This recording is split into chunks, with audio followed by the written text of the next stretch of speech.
Hey folks, Ben Haggett here. I'm the Alla Prima Pochade guy. I make them, designed them, I build them all in my shop here at home. And today we're going to take a look at this little 6x8 box.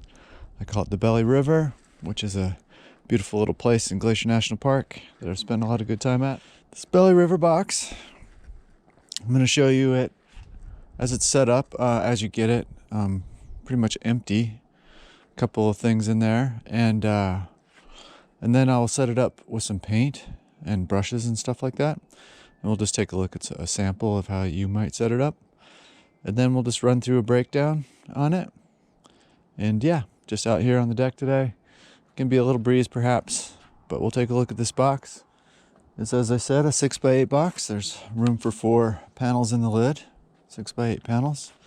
And the box itself is 4.5 inches in this dimension. It's actually 4 9/16, but you can think of it as 4.5.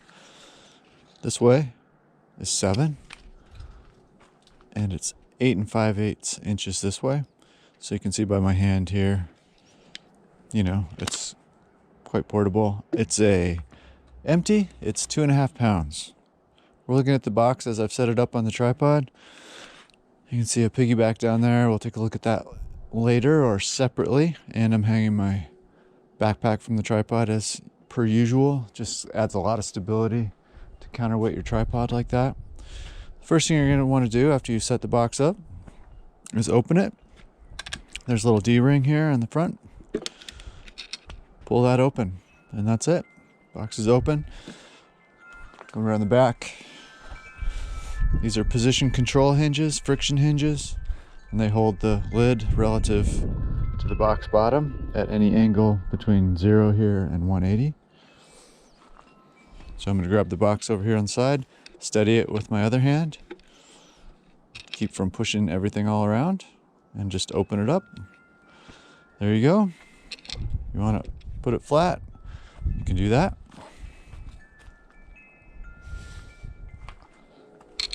Let's bring it back here. There's a little door on the side. This is on the right. It can be on the left as well. Generally, I'm a right-hander, so I would probably have it I would actually probably have it on the left. But for purposes of this demonstration, it doesn't really matter. And in this case, it's on the right. This is the little pallet, and the pallet slides out. Underneath, this is an auxiliary pallet. That'll clip on the opposite side of your box. Do not have my tripod tightened down very much. There we go. So, just like that. In here is your storage. I'll send the box with a little D-ring clip, which can be useful for hanging things off the side. And this little pallet cup, which is a watertight cup, and you could use it as a brush cleaner, and it will sit inside in one of those little pockets. And then I would generally tend to set that in there, and then have the pallet partially open and be mixing over here, maybe mixing over here, and then dipping into this cup to do brush cleaning. So that's pretty much it. This is the panel holder here. We'll take a look at how that works.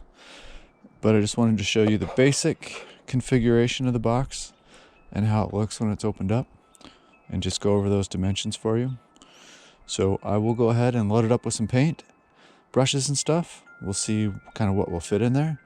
And we'll take a look at storing wet panels, putting panels on the panel holder, all that kind of stuff. All right. For right now, let's let you take a look at that, how quickly it closes up. Boom. Okay, I'll set it up and we'll take a look. Okay, I've just set the box up with some paint and brushes and some panels and stuff, and we'll just take a look at setting up as though I were gonna do a little painting. Again, I just grab that D-ring, I pull it open, I steady the box with one hand, I open it with the other, and let's take a look first at storing panels. I have 4 panels in here. Some of these are gator board. 2 of them are gator board, and two are just panels that I cut out of some plywood. We'll take a look at one of these gator board panels. I just wanted to show you what the sizing is on these slots.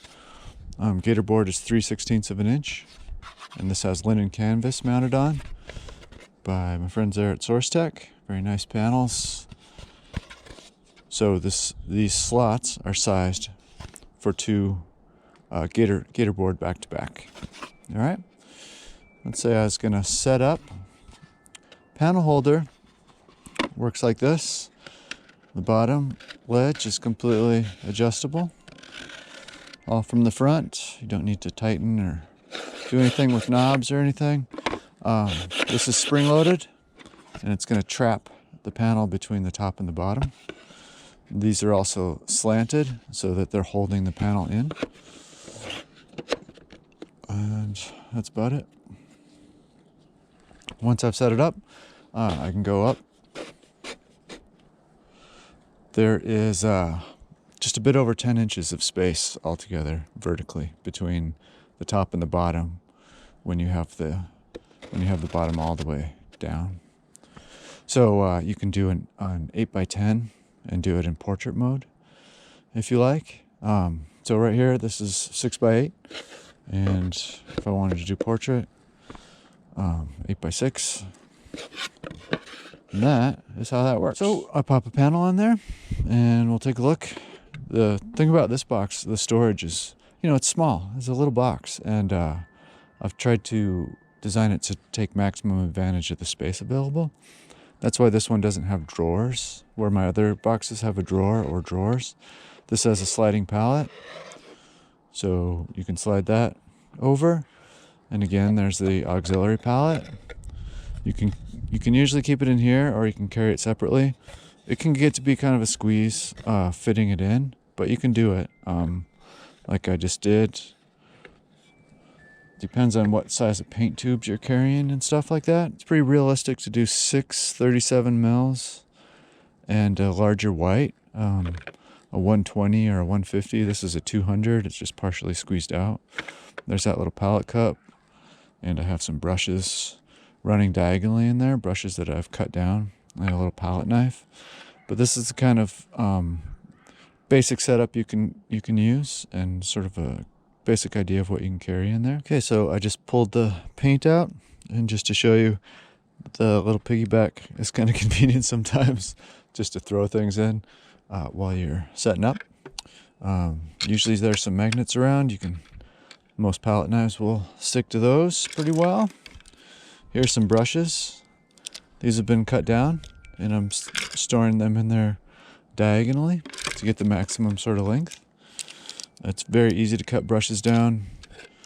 I use a pocket knife or utility knife, and you basically it's like you're sharpening a pencil, right?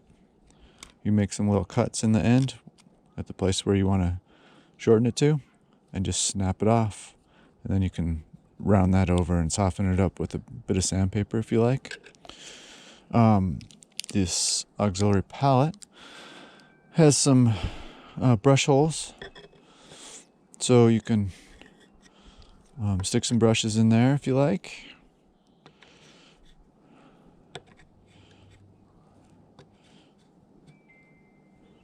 There's some different sizes there, but that's kind of how that would look set up. And then I'd just be opening this guy up, because I would usually use this as a brush cleaner. And then I would slide this palette in a bit and kind of be ready to start working. You have this area over here, kind of useful, especially later as you get working and you're working into the painting, and you get towards the end and you want to get clean highlights, and you don't necessarily want to wipe your palette down and start over. You can just pull some paint over here and have a nice clean area to do some highlights with. I like to use palette cups. They will clip onto that auxiliary palette as well. If you want to hang a roll of paper towels, you can always use this hand strap here.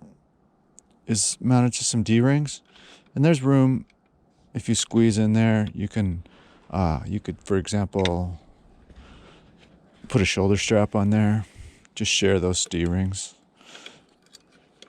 I'm just going to set some paper towels there. That's just a bungee cord that I've run through the paper towels. And I'm just hooking that to the D-rings. So that is a sample. That's just an example of how I might set up if I was working off of a tripod like this. When I'm time to put things away. Finished my painting. Wet paint here. It's going to go back to back, right?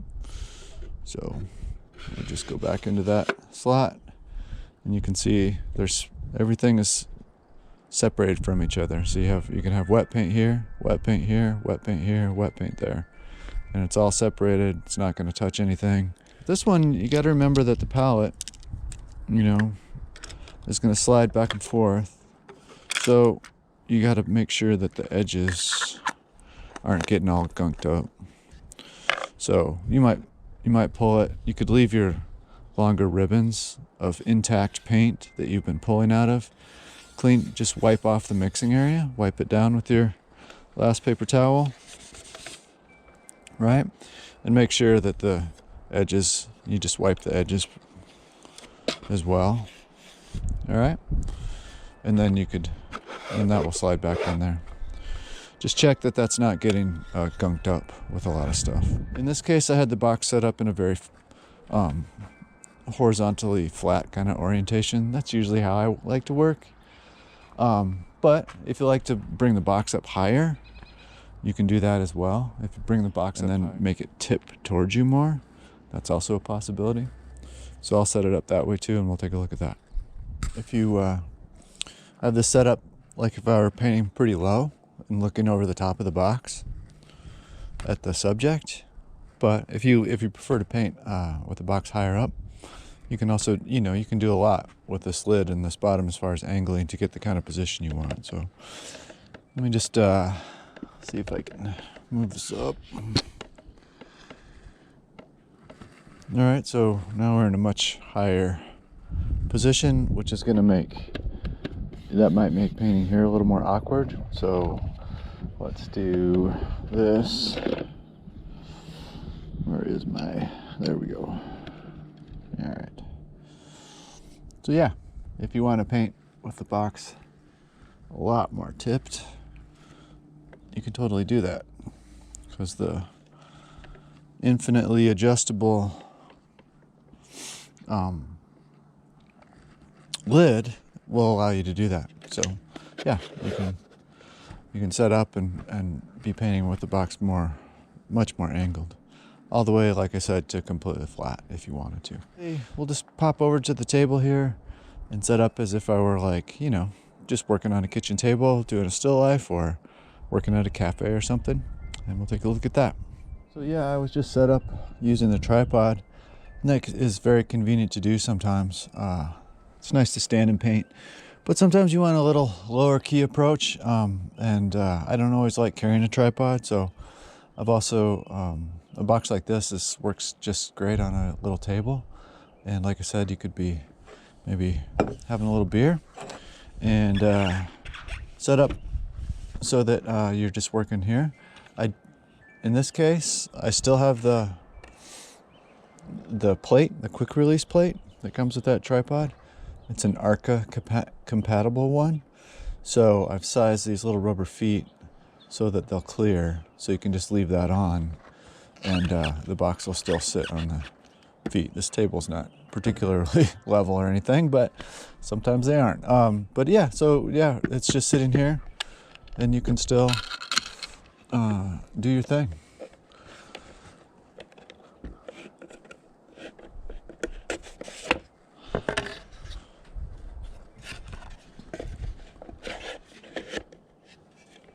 If you're gonna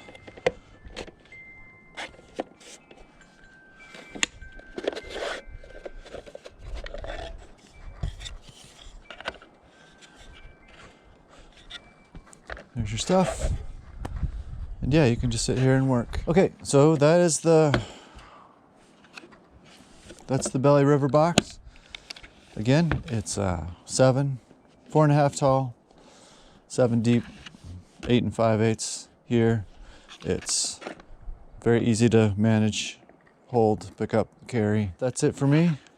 Ben Haggett, Alla Prima Pochade, allaprimapochade.com. And you can see the Belly River there on our Shopify site. And yeah, thanks for coming out today.